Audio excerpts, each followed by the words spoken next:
Hello students, welcome back to Kareem's Biology. This is class 6 science and we are discussing lesson 1 our food, and this session is part 5 and we are going to learn in this session about different methods of cooking food. Okay dear students, let us enter into the topic and learn something new today. Subscribe now and press the bell icon. Never miss an update. Different methods of preparing food. You know children that food cannot be eaten raw. When we bring vegetables from the market, we have to cut the vegetables, mix them with different types of ingredients, and it has to be cooked in order to get the taste. Isn't it children? So that's why preparing food is extremely important, and of course it is an art because everybody cannot do that. If you want to cook the food, you have to learn it, and it is an art to learn how to prepare the food item. And of course it is essential for life. Without preparing, without cooking the food, you cannot simply eat the raw food, right? So that's why it is very important. We follow different methods to cook different types of food items. Children, all food items cannot be cooked in the same way. Okay, so different food items will be cooked by different methods so that we can get a taste, right children? So in this session we are going to learn different methods of preparing the food items, and I have prepared the list for you. The following are different methods of cooking food items. The first method is shallow frying, second deep frying, third one roasting, chopping, cutting and mixing, boiling, steaming, fermentation. So children, these are a few methods of cooking food items that are given in your textbook, and let us now discuss about how these methods are used in preparing the food items one by one. So let us first of all discuss about shallow frying. Okay, shallow. The meaning of shallow is having less depth. You might have heard about shallow waters. Shallow water means the water which is not that much depth. You can simply enter into that water and you can walk in that. So here shallow frying. Children, can you tell me which is the most essential ingredient which is required to fry? Yes, it is oil. So in frying we use oil. And now let us find out how can we use this shallow frying method. Shallow frying means cooking food in oil with a depth that reaches about half of the thickness of the food, with the food touching the bottom of the pan all throughout. So this is where you can see children, there is a pan here. Okay, and I told you that for frying oil is essential. And how much oil is taken here? Not very less, not much. Okay, sufficient amount of oil is taken here. And what about the food item? The food item that is fried here, is it completely submerged in the oil? Look at these food items here. Are they completely submerged in oil? No, they are not completely submerged in oil. Here the oil is only reaching about half of the thickness of the food item, right? So this type of frying using less amount of oil, where the oil with a depth that reaches about half of the thickness of the food, is called shallow frying. And in this shallow frying, the most important thing to note is the food item is touching the bottom of the pan, right? Look at the food item. They are touching the bottom of the pan and they are not completely submerged in oil. So this is one of the important characteristic feature of shallow frying. We are not using much oil, and at the same time we are not using very less oil. We are using sufficient amount of oil. And there is one more version of shallow frying is there, which is called pan frying. Okay, in pan frying we use a pan and we use very little amount of oil in this method. Okay, so it is another version of it where we use pan with very little amount of oil. Now let us see what are the food items that are prepared by this method. Some vegetables will be shallow fried. Breakfast items, most popular breakfast items which you love the most, what are they? Dosa, omelets, chapati, meat sometimes. All these different varieties of food items can be cooked by the method of shallow frying or pan frying. Okay children, that's about shallow frying. Now let us discuss about the second method, which is deep frying. In deep frying, the food is completely submerged in hot boiling oil. We need a lot of oil to cook by this method. Look in this footage children, there is a man making jalebis here. And what is he doing? Look how much oil he has taken here. He took a large vessel and he filled that vessel with huge amount of oil. Huge amount of which oil? Cooking oil. The oil is boiling and the food items, they are completely submerged in oil, and in fact they are floating on the oil. They are not touching the bottom of the pan, right? In this way it is somewhat different from the shallow frying. In shallow frying we have seen that the food item is touching the bottom of the pan because there we have taken less amount of oil. But in deep frying, the food items will be completely submerged in oil and we take a huge amount of oil, and other difference is the food item that is being deep fried, it never touches the bottom of the pan. Okay children, so that's about deep frying. Now let us see the examples. Food items such as potato chips, jalebi, vada, puri, samosa, bonda, bhaji, etc., etc. These are some of the food items which are cooked by this method of deep frying.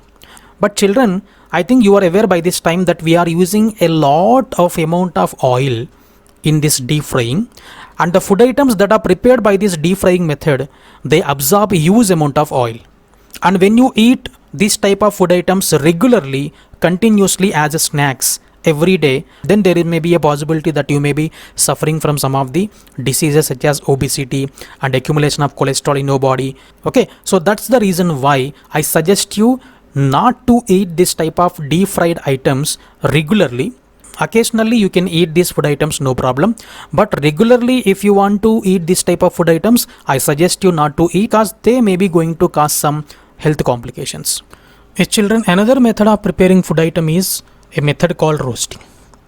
Roasting is a method that involves cooking of food items that are already have a solid structure before the cooking process begins.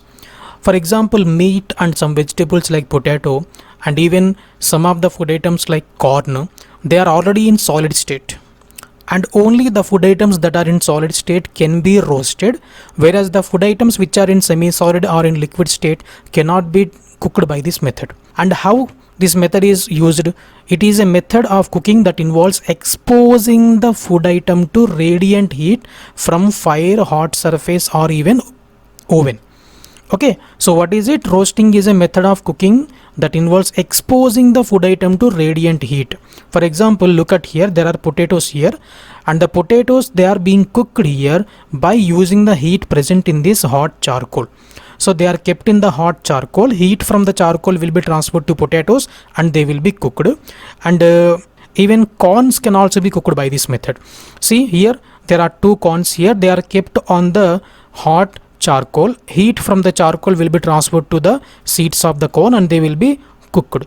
Okay, sometimes the food may even be kept in a container having hot surfaces. The oil will not be used. The oil may be applied on the surface of the meat. As in this case, oil will be applied on the surface and then the food item or the meat will be exposed to heat from the charcoal or flame. By using this method, if the food is cooked, then that method is called roasting. And examples is food items like meat, fish, potatoes, corn, etc. can be cooked by this method of roasting. And one more method that is similar to roasting is baking. And baking method is also similar method, but in this case we use a oven. We use a hot oven to bake the food items such as bread. That's about roasting, frying. The next method that we are going to discuss is chopping, cutting and mixing. Children, this method is regularly used in your kitchen when your mom cooks the curries. So this is the method of preparing any curry where we chop, cut the vegetables and mix the vegetables while preparing the curry. Okay, then let us see what is the meaning of chopping and cutting. Chopping means to cut out into bite-sized pieces using the quick heavy blows of a knife. So first let us see what is chopping. Look at this footage here. This footage shows the chopping method. In chopping methods, the vegetables will be cut into very small sized bits by quick heavy blows of the knife. So this chopping is done very quickly. We don't do that slowly. It's done very quickly because we have to cut the vegetable into very small pieces. Whereas cutting means to cut the vegetables into precise size.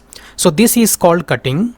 In that way, it is somewhat different from chopping. In chopping, the vegetables are cut into very small pieces, whereas in cutting, the food item is or the vegetables are cut into a precise size.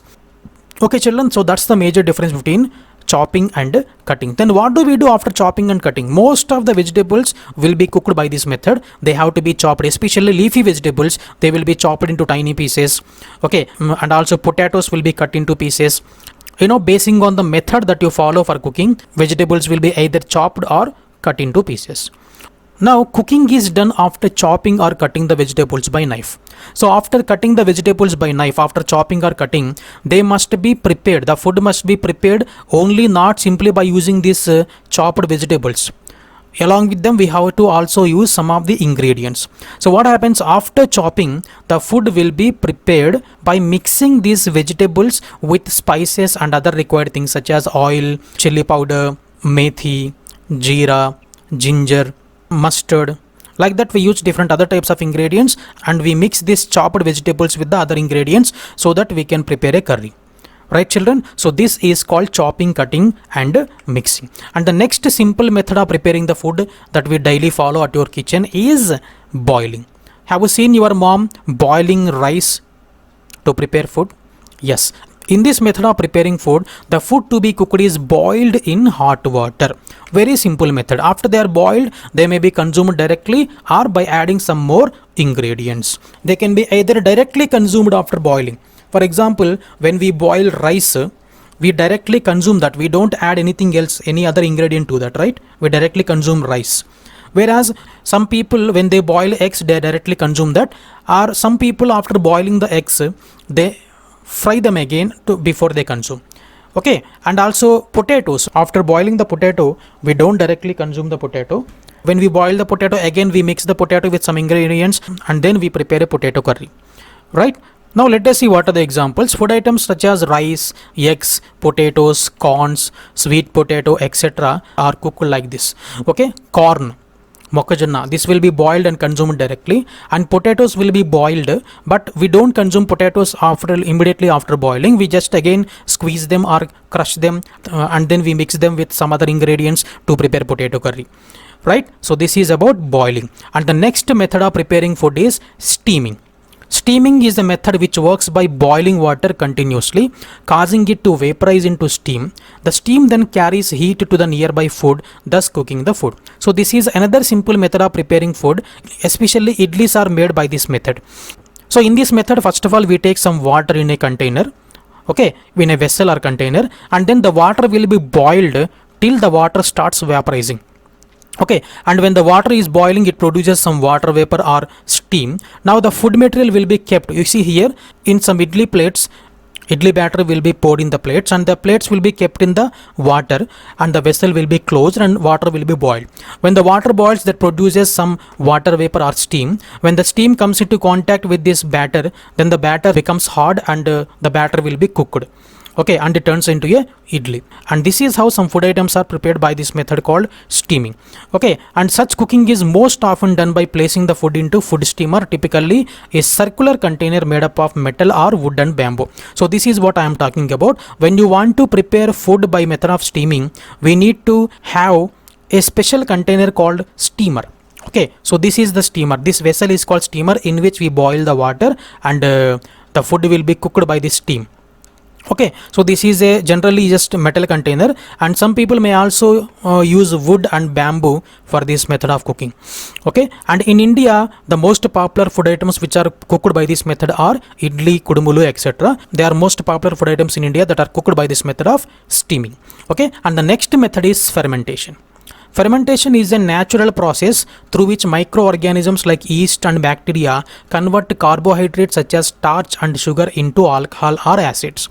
Have you ever observed that your mom, when she is making dosa, she prepares the dosa batter the night before the preparation? She prepares the batter the previous day, and all through the night the batter will be kept like that.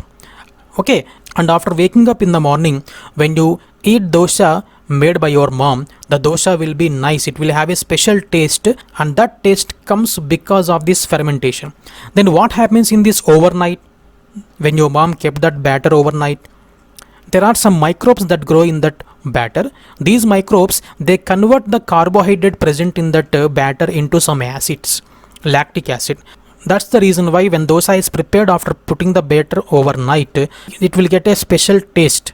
Understood, children? So this method of preparing the food by keeping the batter overnight, allowing the microorganisms to do their work by converting carbohydrates to alcohol and acids, this method is called fermentation.